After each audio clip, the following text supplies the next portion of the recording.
Namatay na yung asawa mo, syempre, maaari mo bang banggitin, ano yung mga benefits na nakuha mo nung nawala na siya? Kasi ikaw yung legal wife. Sa burol pa lang, Burol. second to the last day na nagpunta lahat ng mga ka-office mate niya. Kahit na sabihin mong resign na siya. Yung mga taga-PLDT nagpuntahan. Lahat yung pera. Puro pera pinag-uusapan. Pera. Sabi nung, siyempre kausapin ko sila, entertain ko yung mga kasamahan niya. Yung mga kumpare ko. Oh, Mars, malaki matatanggap mo sa PESI. 1.7 million, sabi ni Parang Saan George. daw? Saan? PESI. Ano yan? Dalawa kasi ang kooperatiba nila sa PLDT. PESI at Telescope. Ang PESI is pinag-uutangan nila ng pera. Ang Telescope is mga gadget, appliances. Yung dalawa na yon, habang umuutang ka, yung dalawang kooperatiba na yon, habang umuutang ka, may dividendo. Okay. May savings. May savings sila. Okay. So, nung pumunta yung mga taga-PLDT, Sila ang nabigay idea. oo, maapat na kumpare ko. Hindi, may idea May na rin idea ako. ka. Kasi sinasabi naman lahat sa akin na asawa ko eh. Kaya? Walang tinatago yon. Uy, kahit ano na kayo. Oo, kahit mag-loan siya, noon, nung nagsasama pa kami, Nung wala. hindi na kayo nagsasama, hindi niya rin pinuto. Ang Hindi, pinapakita niya pa rin mga payslip niya sa akin. Oy! True mga anak niya, o, pakita mo sa putang inang ina mo. Ganyan yun, pakita mo to. Updated ka pa rin. Oh, No? O ganun. sige, balik na tayo doon sa mga benefits. O, peso ba yan? Ano pa? Ayun. SS. May makukuha daw ako, sabi nung apat na kumpare ko, nung burol nga na asawa ko. Sa PESI pa lang, Mars, 1.7 million. Putang na yung mga anak ko. Putang yung mga tenga, nakaganyan o. Nakaganyan sa likuran ko. Pa nila yun eh. Sa Ano pa gan- maliban? SS. SS. Ano pa? Yung burial, tsaka yung pension, Diba? yung telescope, pag-ibig. Pag-ibig pa. Sa PhilHealth, wala na. Kasi nagamit na niya Nagamit na. eh. Yeah. Maliban din meron kasi. Maaari mo bang ibigay as ano rough estimate mo lang kung mga magkano lahat? Sa PESI, ang nakuha namin is 1.7 million. Okay. Nung i-file ko pa lang yon, lahat sila kasama ko. Sinong Tapos, sila? mga anak ko. Okay. Magpapatalo ba yan? Oo. Sipin mo, ina ko ha, kung matitinurin yung mga yan. Sipin mo, nasa sasakyan pa lang kami sa Innova nung anak ko nung panganay. O ma, ganito ha, sila nag-react ha. Yung pangalalo na yung panganay. O ma, yung 1.7 million, kailangan pantay-pantay hati natin dyan ha. Diba? Which is sa batas. Mers, alam mo yan. Hindi ko alam, honestly. Sa batas, kung batas ang pag-uusapan. Yung naiwan ng asawa, 50% automatic Sa asawa. sa asawa. 50% lang, 50% lang ang paghahatian Ng mga dapat ng mga anak. Pero sila nasunod. Kasi malalaki na sila. Ay, hindi. Kasi mukha sila pera. Di. Hindi, nagamit ba nila ng ayos? Ay, tanong mo sa kanila. Eh, ikaw, hindi ko sila kilala. Ay, hindi ko sila close. Walang nakagamit na maayos. Kasi- Kahit ako hindi. Ito na nga, nandito na Hindi, tayo. ako nagamit ko ng maayos. What happened to the money? So, pantay-pantay hati. Pantay-pantay. Pinantay-pantay ko, yun ang gusto nila eh. Dahil mga anak ko, sinunod ko gusto nila. Which is, dapat, kung magkano lang, kahit nga sabi nga ng abogado ko eh, kung magkano lang ibigay ko sa kanila, hindi sila pwede magreklamo. Because buhay pa ako. And I am a legal wife. Okay. At dahil pagmamahal ko sa kanila, at pera lang yan eh. I'm not materialistic, Mary, sa totoo lang. Pinantay-pantay ko lahat-lahat mula sa Sure ka, PESI. walang nakapagpayaman sa kanila? Sa animong ano? Wala. Kasi Yung panganay. lahat sila mana sa akin. Ano ka? Lustay sa pera. Pero, in fairness naman sa akin. Isa pera. Hindi, pero in fairness sa akin, ang masakit kasi ganito, yung pera nila, pera lang nila. Walang sharing. Yung pera ko, pera Pera lang din nila. nila. Pera namin lahat. Sipin mo, nakabili kami ng bahay sa Talisay. Di ba magkatabi kami ni Jason? Yung kay Jason, binayaran niya, tatlo sila magkakapatid doon nag-ate-ate. Siya, si Jerome, si Joseph. Pero mas marami talagang pera doon si Jason. Pero yung renovation, wala ang taas yun nun eh. Yung kay Jason. Di ba? Kahit yun sa akin, ako totally renovation yung ginawa ko. Bili ko kay Ate Juby ng 70,000, pinarenovate ko, umabot ng 120. Yung kay Jason, binayaran niya ng 75,000. Ako nagpalagay ng taas, tsaka nagpa-renovate. Ako. Kumusta na ang mga bahay ngayon? Embargo. Lahat? Ay, hindi, nabenta. Lahat yun? Yeah. Wala ka nang tira doon? Nung una, Grabe! ayoko sana ibenta yun. Mm-mm. Kasi yun lang, actually, Katas yun, yun eh. hindi, totoo. Katas ang pesi yun. Mm-mm. Dahil kung ako walang hiya, ang una kong pinukusan pagkakuha ko ng pera ng asawa ko sa pesi, binayaran ko agad sa Ate Juby. Tapos pinarenovate ko agad. Diba, nakita mo naman yung puro surtate ang pangit kay Remy.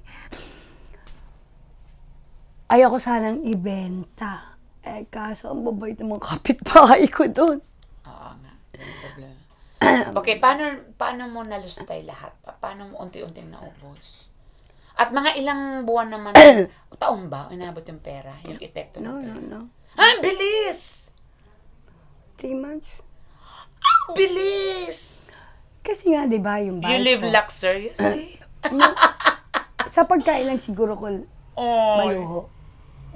Araw-araw, ilang beses ka Hindi, kasi ganito, Maris. Yung totoo, with all honesty, gaya natin Marivic, kailangan sa atin Marivic, yung iniigiban, ito kami, ito yung, di ba nagtitinta almusal yun dati? My God, Mary, almusal pa lang, kukuha si Jason, Oo, o si mahal. Jerome, si Coco yung kalibin niya. Kwentahin mo yan maghapon. Ako lahat magbabayan. Wala, mauubos talaga yung Pati mga utang nila kay Ate Juby, lahat. Kaya mauubos talaga. Eto, Ate Masama pa ako nun, ha? Masama pa ako Okay nun. lang yan. Lagi naman ganun ang tao. Ito pa. Kailan mo na realize na, ito, wala na, ubos na? Kailan yun? Last February 2021. 2022. Ay, 2022 lang. Kasi sinagad ko yung loan ko sa pension ko. Kasi, hindi, no, true. Yung pension ko ang pinakabuhay ko ngayon.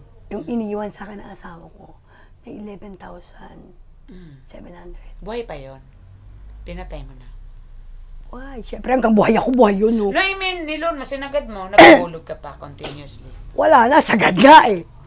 Paano yun? Pag ganun pala, pag sagad na paano? Sinagad ko kasi ang tagal inalayo sa akin ni Randy, yung anak kong babae, nag-isang babae, yung bunso pa. Bunso yun. Nagdibo noong February. Sa kagustuhan kong bigyan siya ng magandang dibo. Although hindi siya nag-party-party, nag-out of town lang kami for 2 days. Tapos nag-extend pa ng 2 days. Binigay ko lahat ng gusto niya, so sinagad ko yung loan ko. So wala na akong pension. Pag sinagad mo ang loan, hindi ka na makapag-pension. Sinagad ko nga yung loan. Hindi ka pa pwede papunta sa SSS para revive ko Ay, ulit, hindi. i-revive. No. CPR. Hindi na. Hindi ako sa SS nag-loan. Sa Bawal ako sa SSS. Kasi ang patakaran ng SS is ganito. Pag surviving beneficiary ka lang. Surviving lang ako Yes. I am not the member. Hindi ako yung nagpondo sa kanila. Ako lang yung primary beneficiary. Ang patakaran ng SS is pag surviving beneficiary ka lang, hindi ka pwede mag-loan sa kanila, hindi mo pwedeng ilansam. Kasi yung iba naglalansam, di ba? Hindi mo pwedeng ilansam Kasi yung hindi pension. ikaw siya. Yeah. So, nag-loan ako sa mga lending company. Doon mo sinangla. Parang collateral yun. Yes, it's... Hindi pa ba pwedeng mabawi pa yun kung may Hinintay ko na pagkakataon? nga lang may pumunta ditong pulis pusasan ako. Pwede ba yun? Kasi ang loan ko is 120,000. Dapat bayaran mo na. Sila naman ang kukuha ng benefits mo eh. Ano pa? Mali yun o mali yung knowledge Hindi ko ko. pa nga na-surrender yung ATM ko eh. Ang best nun is puntahan mo para alamin yung status. Huwag mo antayin na pupunta dito. Actually, pinagbigay ka, alam ko na sa kanila na humiling. In May heart fairness, naman yan eh. in fairness naman sa Golden Legacy, napakabait po ng Golden Legacy. Nakiusap ako dati na I cannot yet surrender kasi syempre nanibago ako, Mary, di ba? Kasi all the while, alam naman na lahat na wala na akong pera, na yun na lang ang pinagkukunan ko ng source of income ko. Tapos nasagad ko pa dahil gusto ko nga mabigyan ng magandang... So, ibig sabihin pati yung anak ko yung pera niya nalustay niya. Nila? Mga lustay yan. Manangasak lustay. So, ngayon, Ate Doris, ano yung nakikita mong future mo 10 years from now? Patay na. No? Mamamatay ako. Good luck nga kung umabot pa ako sa That's the golden end. Siyempre, wala na tayong pain pag mamatay na 10 tayo. years from now. Pero, Ate Doris, sa hype, tas bumaba, paano mo na kinakaya yung araw-araw? Nandun ka na sana Ano yung Tumatayo yung balahibo ko, nandito yung asawa ko. Ano yung nagbumotivate sa'yo para magpatuloy pa rin? Nangyayarap na po. Ayoko na nga Actually, ayoko na. Di madali. Hindi Buti talaga. sana kung di mo naranasan ang rangi, okay lang, sanay ka na. Kaso naranasan mo Natanggap ko naman lahat. Ang masakit lang sa akin is, gusto kong sabihin sa kanila, yung mga anak ko na kasama ko ngayon. Kasi actually, Mary, kinukuha ko nung isang anak ko na maganda ang trabaho. Pa-manager na siya sa call center. Pero ngayon, bisor pa lang siya. Candidate for manager siya. Kinukuha na ako, ma, ano ba pinagsasagaan sa mga anak mo na yun? Puro addict, gano'n. Dito ka na lang. Gano'n. Kasi pag nandun ako sa kanila, wala akong ginagawa. Oo, maglilinis lang akong bahay, maglalaba. Pero sabi mo, magangalakal ako and everything on that, force myself, nagawin lahat. Wala. Ayaw mo yun kasi nagkaka-edit ka. Dapat, even ano mo rin yung kalusugan mo. Huwag mo din sobrahan sagad. O, hindi siya nakakibo. Naisip niya yung partner niya. Hindi. Since i-consider mo may partner ka ngayon Oo, kino-consider ko may yun. partner ako ngayon. Pero, more on, ina pa rin ako. Ayan. Hindi mo pwede iwan, no? Kahit anong galit ko sa kanila, kahit anong inis ko sa kanila, at ayaw ko sa mga pinagagagawa nila, at excuse me, at nasusuklam ako. Kasi parang ang feeling ko, lalo na kay Jason, safe siya pag nandito ko. Nanay ka nga. Diba? Yung pagiging parang, nanay mo. sabi nga nung, kahit nung panganay ko, iwanan mo na yung mga yan, wala na kwenta, mga adik, ganyan. I can't. Minsan tinatanong ko yung sarili ko, That's motherhood. why I can't. Gusto ko ipaliwanag, sorry. Okay. Alam mo, ikaw lang ulit nagpaiyak sa akin. Kailangan mo ilabas yan, te. Maybe, minsan tinatanong ko rin sa sarili ko, why? Maybe it's because kailangan nila ako. Na parang pag nawala ako sa kanila, hindi sila okay. Ganon. Minsan iniisip ko rin sa sarili ko, sorry Ay, ang sama na ugali mo, pinaiyak ko. Palabasin mo yan, dala-dala mo yan ate sa dibdib. Hindi, kasi ang tagal na panahon, hindi talaga ako umiiyak, promise. Ganon? Oo! Kung ilang taon na wala yung kalibin ko, si Melvin, 3 years may get. 3 years ako, wala kang makilitang patak na luwa, kahit tanong mo sa bondo. Wait lang, hindi ba kaya ng anak mo mabuhay? Wala ka. Kaya yan. Ako sa kanila. Minsan feeling mo lang yun. Hindi siguro talaga ngayon nagsusumiksik sa akin. Turuan sila ng independence. Hindi matutunan hanggat kinakadal mo. Kasi ang magulang anytime wala namang permanent na relationship. Minsan naiisip ko minsan na, na pag nangangalakal ako, pag naglalakad ako, kasi minsan parang bigla ako nahihilo. Yun. Sabi ko sa sarili ko, why should I have to force myself na ganito? Diba? Actually, yung pension ko parang, it's 11,000. Kung ako lang, okay na Diba? Kasi daming tao nagsabi, sobra-sobra na kahit umupa ako ng bahay. Hindi ko nga rin alam Hanggang kailan kakayan? Yun nga, tinatanong ko sa sarili ko. Ang iba ang sagot niyan, hanggang may hininga. Ganun talaga siguro ang nanay. Bulak. Ganun ang nanay. I'm going. Pero isa sa kinakabilib ko sa iyo, Ate Doris, kahit nagkaroon ka ng relationship, yung anak mo, hindi mo iniwan. MJ, iniwan ko daw sila, pinabayaan ko daw sila. Hindi, nandito pa rin eh. Hindi, kasi ang pinagmumukmuk nila is, nung bagong nag-live-in kami ni Melvin, is kasi si Melvin is nagtrabaho na destino sa Pangasinan. Okay. Naiwan ko sila for 6 months dahil sumama ko doon. Siyempre, asawa ko eh. Pero God knows and they know, hindi ako nagpabaya.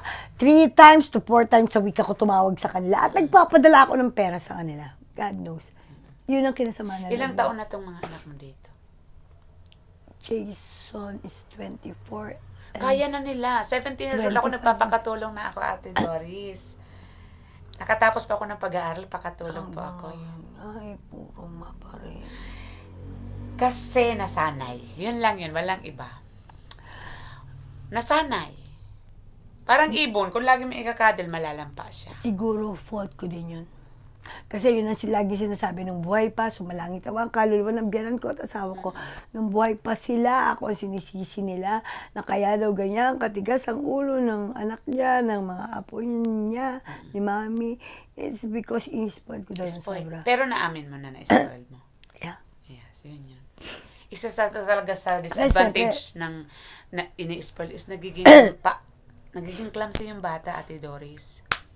So, kung mababalik ang panahon, ano yung babaguhin mong style mo? Lahat. Oh, grabe, lahat!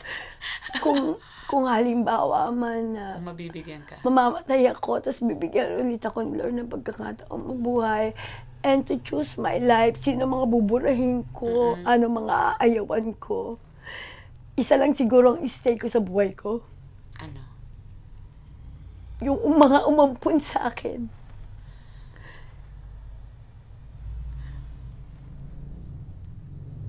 Asama mo, Mary. Umampun sa'yo. Sobra silang mabait. Sobrang mahal nila ako. Buhay pa sila. Kaya nga sabi ko sa mga anak ko, kung mamamatay ako, iuwi niyo akong Pangasinan sa ibabaw ng kamao ng nanay ko tsaka tatay ko. Nakilala mo pa ang totoo? Pero yung asawa ko, yung mga lalaki ko, pati yung mga anak ko. Ayaw mo. Kasi puro luha. Puro hirap. Ito. I don't want to Sorry ha. No problem.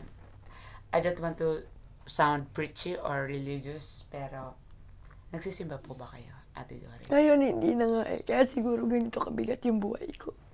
Kahit anong religion Pero, natin, mahalaga talaga na nagsisimba tayo. Pero lagi ako nagdadasal. Iba pa yung pagsisimba. Siguro. Iba pa po, and nag-serve. And ang nakita ko sa'yo, kasi hindi naman lahat ng ano, yung mabait ka lang sa kapwa mo, alam naman ng Diyos paano i-reward. Oo, kahit na wala akong pera, hindi ako nakakatiis eh. Diba? Kahit yun na nga lang huling sentabo ko eh, kung alam kong may, kahit hindi magsabi sa akin pag ramdam ko, bibigay ko pa rin kahit wala na akong